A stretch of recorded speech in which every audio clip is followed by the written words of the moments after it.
أعوذ بالله من الشيطان الرجيم.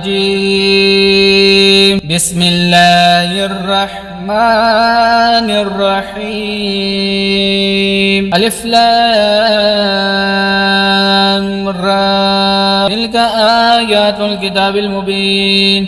إنا أنزلناه قرآنا عربيا لعلكم تعقلون. نحن نقص عليك أحسن القصص بما أوحينا إليك هذا القرآن وإن كنت من قبله لمن الغافلين. إذ قال يوسف لأبيه يا أبت إني رأيت 11 كوكبا والشمس والقمر رأيتهم لي ساجدين. قال يا بني لا تقصص رؤياك على إخواتك فيكيدوا لك كيدا إن الشيطان للإنسان عدو مبين.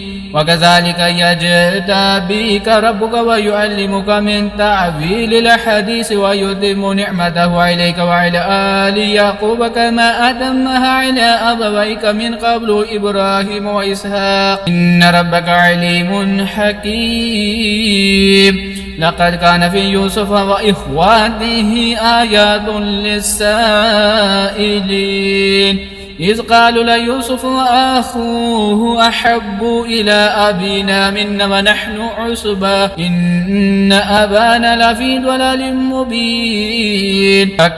نقتل يوسف ويطرحوه أرضا يخل لكم وجه أبيكم وتكونوا من بعده قوما صالحين. قال قائل منهم لا تقتلوا يوسف وألقوه في غيابات الجب يلتقطه بعض السيارات إن كنتم فاعلين. قالوا يا أبنا ما لك لا تأمنا على يوسف وإنا له لناصحون أرسله معنا غدا يرتع ويلعب وإن له لحافظون. قال إني لا يحزنوني أن تذهبوا به وأخاف أن يأكله الذئب وأنتم عنه غافلون.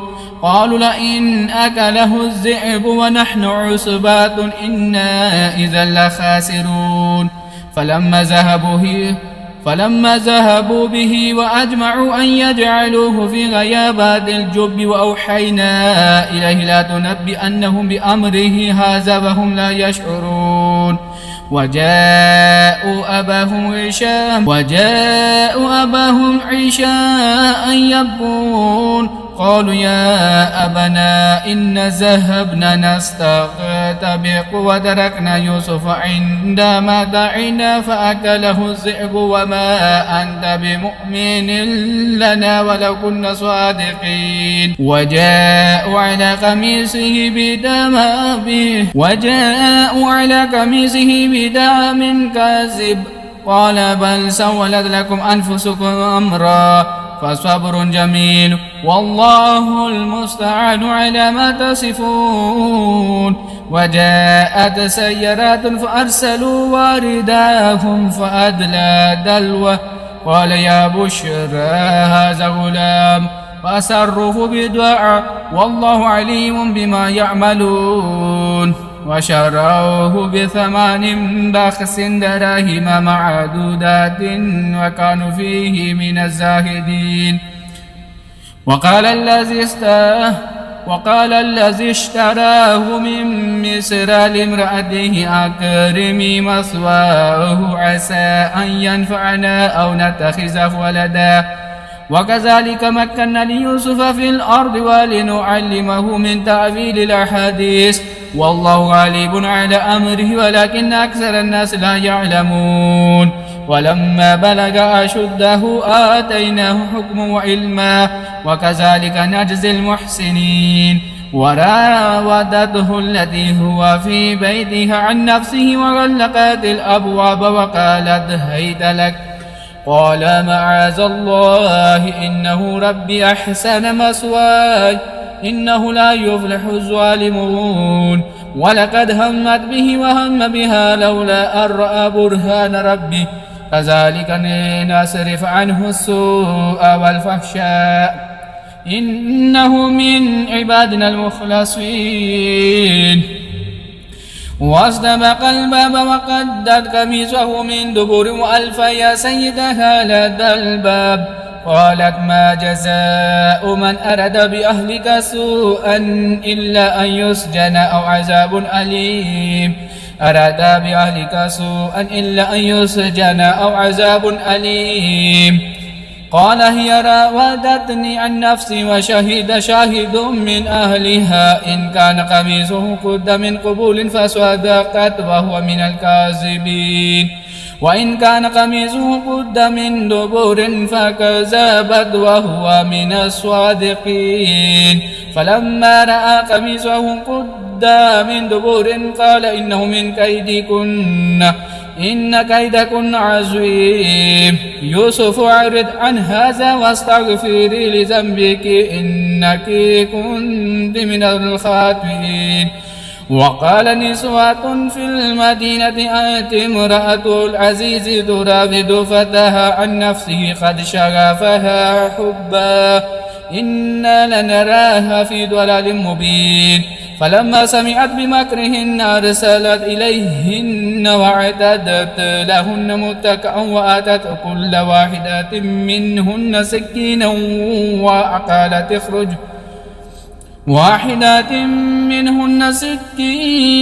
وقالت اخرج عليهن. فلما رأينه أكبرنه وقطعن أيديهن وقلن حاش لله ما هذا بشرا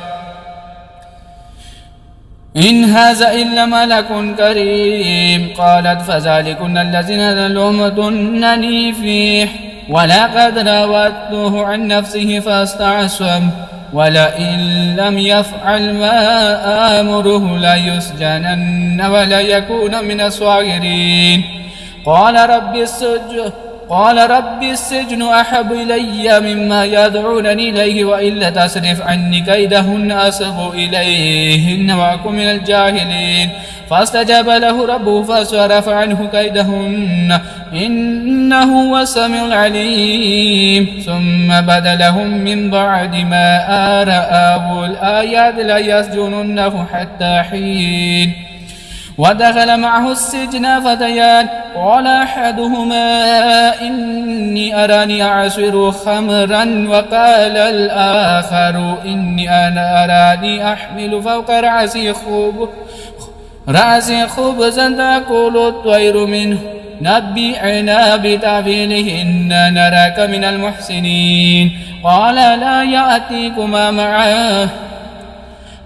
لا يأتيكما طعام ترزقانه إلا نبأتكما بتأويله قبل أن يأتيكما ذلكما مما علمتني من ربي إني تركت ملة قوم لا يؤمنون بالله وهم بالآخرة هم كافرون واتبعت ملة آبائي إبراهيم وإسحاق ويعقوب ما كان لنا أن نشرك بالله من شيء ذلك من فضل الله علينا وعلى الناس ولكن أكثر الناس لا يشكرون.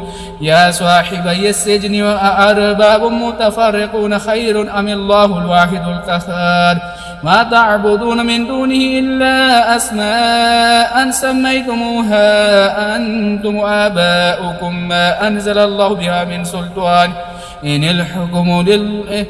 إن الحكم إلا لله أمر ألا تعبدوا إلا إياه ذلك الدين القيم ولكن أكثر الناس لا يعلمون.